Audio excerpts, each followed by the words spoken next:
Hey guys, Telegram Sam here. If you don't already know, I have an Instagram. It's telegram underscore Sam underscore vinyl. So if you're on Instagram, check me out on there.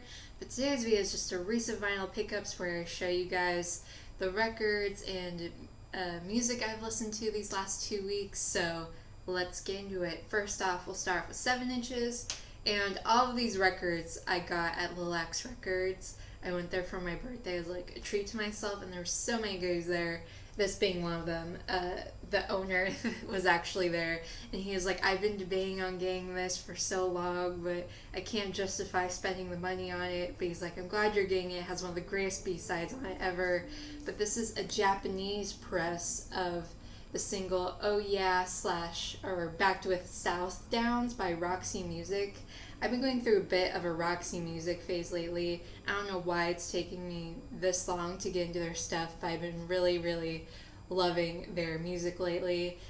And yeah, like I said, 1980 Japanese press, pop rock, if you're not familiar with Roxy Music. Oh Yeah is from their 1980 album Flesh and Blood, and South Downs is a non-LP track that is a synth instrumental by Brian Ferry, and I agree with the Lil X record store owner that this is like a amazing B-side, especially from Roxy Music. It's almost kind of proggy, which is definitely kind of different to the usual Roxy Music sound, but I really dig it.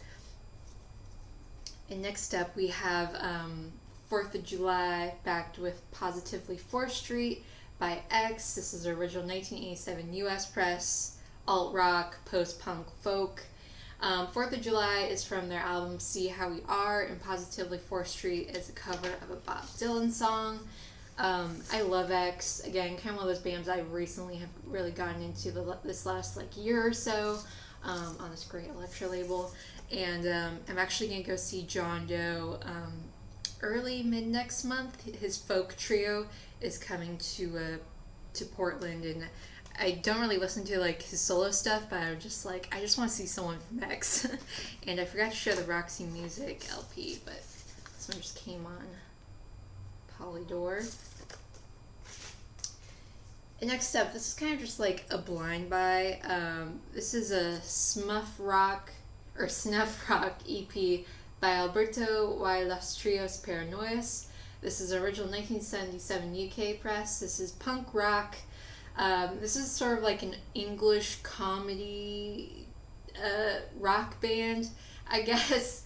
And I guess they did a lot of things like these. They did a glam rock one. They did a sort of prog version where they're kind of taking famous songs of that genre and kind of putting their own comedic twist on it.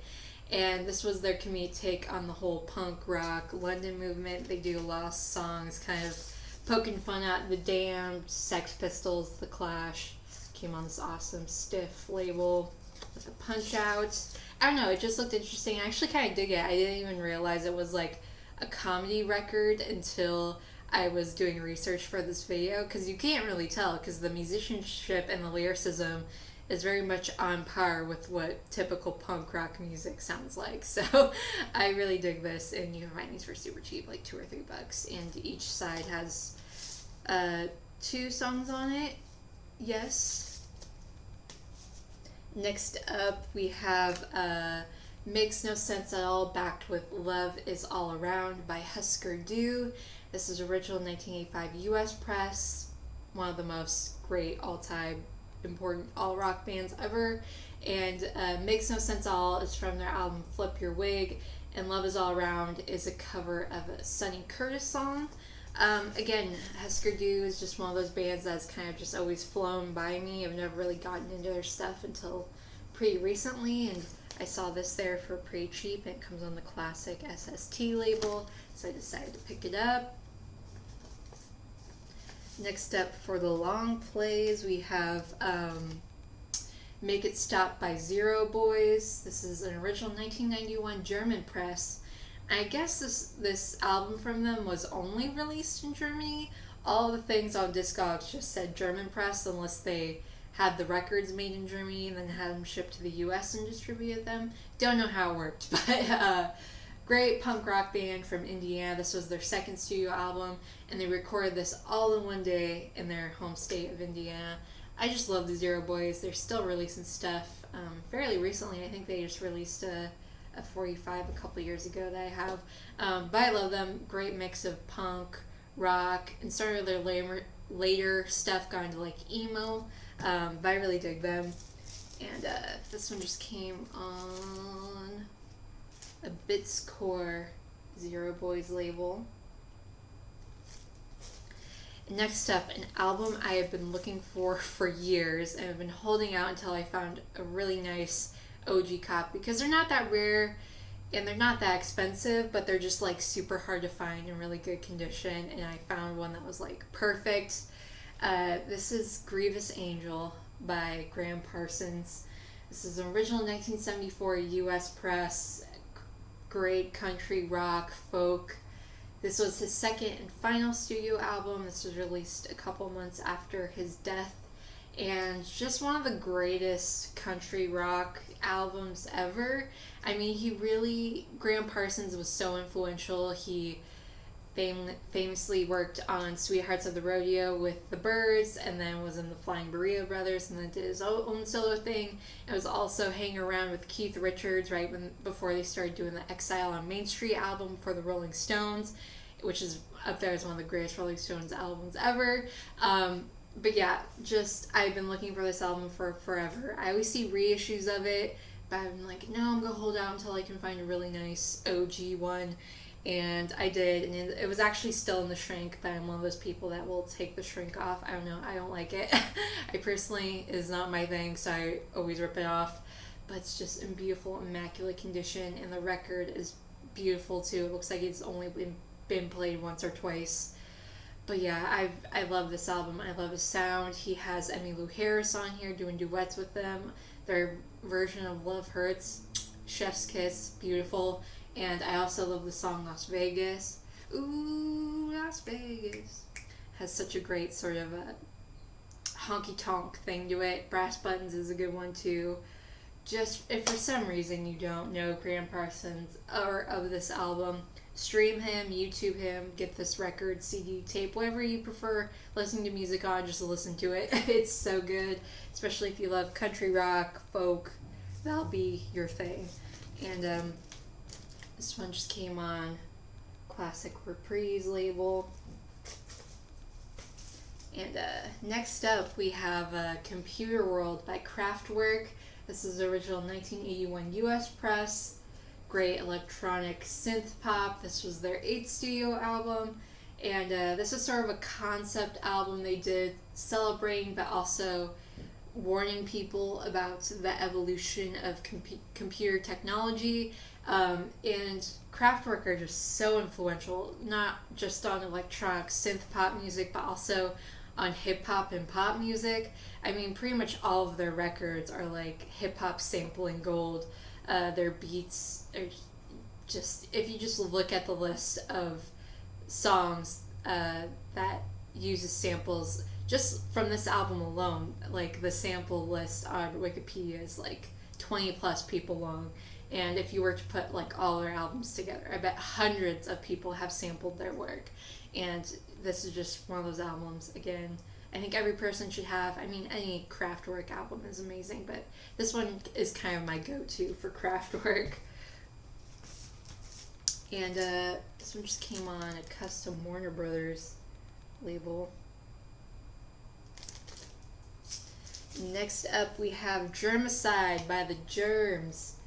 Originally came out in 1981. This is a 1993 US press, punk rock, hardcore. This was recorded live at the Whiskey in 1977. It says on here that was their first ever performance, but that's not true. They did a lot of other smaller little punk club gigs before this. But the band gets introduced by Rodney Bingenheimer and also Belinda Carlisle. I think this was before her and Jane Wadlin even formed the Go-Go's, but they were very involved in the early LA punk rock scene. And yeah, she does a funny introduction where she essentially just calls the band sluts. But yeah, I love anything by the Germs. They're just one of those bands that anytime I see something from and I don't have it, I'll just grab it. And I didn't have this, and it was pretty cheap, so I got it. And this was so early that Darby Crash wasn't Darby Crash. He was known as Bobby Pin, which was the first sort of punk name he went by. But yeah, really happy, excited to have this. And they do a really cool version, or cool cover version of the song Sugar Sugar on here that I really love. So stoked to find that. And this one came on blue vinyl on Mohawk Records. And next up, I recently just got done reading Graham Nash's autobiography, which is fantastic. If you haven't read it, you should definitely check it out. But I was like, man, I really don't have any Crosby, Stills, Nash / Young in my collection, and I really needed to fix that. So I got this. This is So Far by Crosby, Stills, Nash and Young. This is original 1974 U.S. press, rock, folk, country. The fourth CSN album and the third SCSNY. And this was the first comp album they did. I got this because this has one of my favorite Crosby, Stills, Nash, Young songs on it. Ohio. I just love that song. I love the groove of it, like the very sort of bluesy rock guitar thing, but also the matter of speaking about the slayings of the college students that happened in Ohio. I believe 3 or 4 of them were shot dead by the National Guard during a protest. The story goes is that after hearing about the news of the shooting, Neil Young went to the woods for like an hour or two and then came out with this song and played it for Graham Nash and David Crosby, and they fell in love with it and obviously recorded it. And I think it was originally released as a single, and then this was the first time it was put onto an actual album. And I feel like this album is a good one if you don't need to have all the Crosby, Stills, Nash and Young stuff, but want to have like a synopsis of some of their greatest work. Just get this. You can find these for super cheap. I think I paid like $7 for this. It has this awesome artwork done by Joni Mitchell. But yeah, I just need some Crosby, Stills, Nash and Young in my life, so I got this. And this one just came on the Atlantic label, classic red, white, green label. Next up, I already have this record, but I don't have an OG version of this record, let alone a radio station promo copy of this record. This is Songs of Love and Hate by Leonard Cohen. It has this awesome radio station thing on it, but I don't believe it's an actual promo record because, as you'll see, the labels aren't white or don't say not for sale promotional copy. I think this was just a regular old copy that the player just slapped a sticker on. But yeah, I got the RSD version that came out, one of the RSDs last year, I think, which I love. It's on white vinyl, but I don't know. I just saw this there for super cheap, and I just like had to get it.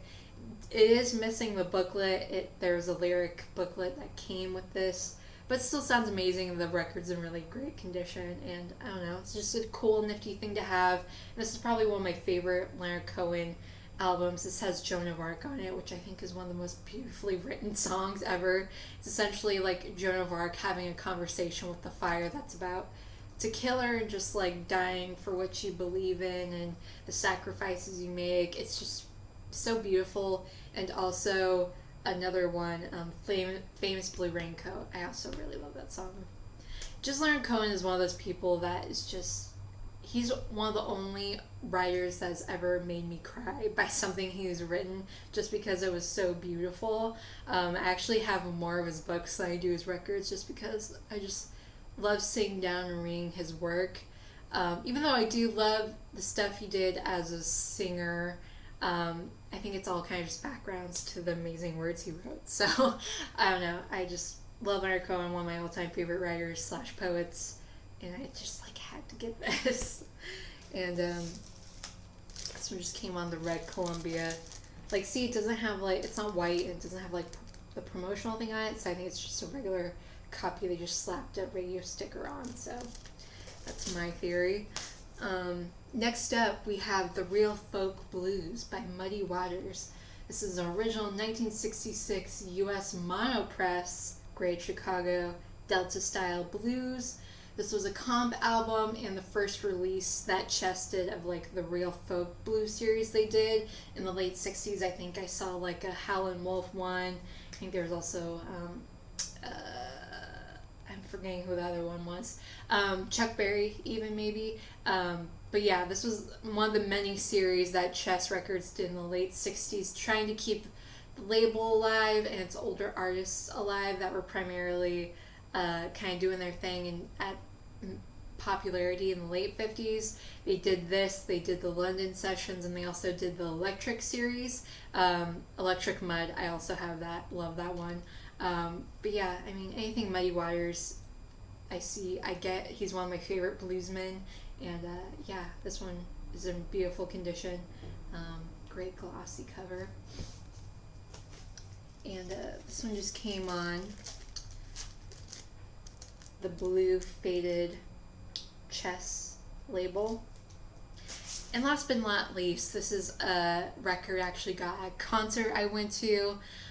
This is literally one of the greatest concerts I've ever been to. Yeah, let me just show the record first. This is the No Home record by Kim Gordon. This is original 2019 European press, indie electronic rock. This is Kim Gordon's debut solo album. Since this came out in later 2019, and then she planned on doing a tour in 2020, obviously had to get postponed due to like COVID situation. And yeah, she recently kickstarted the tour again, and I got to see her at the Portland date she did. I was like in the front row. It was a small little venue. It only holds like 100 to 200 people, and yeah, just like literally Kim Gordon, I could like reached out or touched her. She was like right there. But it was just so surreal just being in a room and like literally being so close to someone who is so inspirational to me, not only as a woman in music, but as like a style. I love her style, kind of like very chic in New York, but also has this sort of a grungy punk thing to it, and just who she is as a woman, and she sounded amazing. Her backing band was awesome. It was all women as well, and it was literally just one of the greatest concerts ever. It just sounded great, and the crowd was great. The crowd was so into it, and a lot of it was like younger women like myself who are like, oh my god, we're seeing our god. But yeah, it was so great, and it's just one of those concerts that will just like live with me forever. And yeah, if you have not seen Kim Gordon and she's coming to your city, see her, I definitely recommend it. And this record is amazing too. I haven't really listened to much of her solo stuff, but I was blown away how great this record is. It goes from being sort of experimental electronic rock, but then she also has songs that has this like these trap hip hop beats in the back, which is like super interesting, but it sounds amazing. It's something I wouldn't imagine Kim Gordon doing, but she does it really well. I don't know, I really love this record. You can find these for super cheap. You can find them on Discogs for like $15-20, and yeah, just blew me away. I feel so lucky I got to see her, and like when I was wearing my shirt and I was walking around the city the next day, everyone was like stopping, was like, oh my god, you went to the Kim Gordon show? I was like, yeah, I did. Because I guess the tickets sold out like really fast. She only did 2 nights, and I think both nights sold out really, really quickly, and I guess a lot of people were missed out on it. So I feel super lucky and grateful I got to see her, and like just being right front row and like making eye contact with her like throughout the show. I was like, oh my god, you're making eye contact with me, this is so weird. But yeah, this one just came on Matador custom label. But yeah, that was all the records I got this week. Thank you so much for watching, and I'll see you guys in the next video. Bye.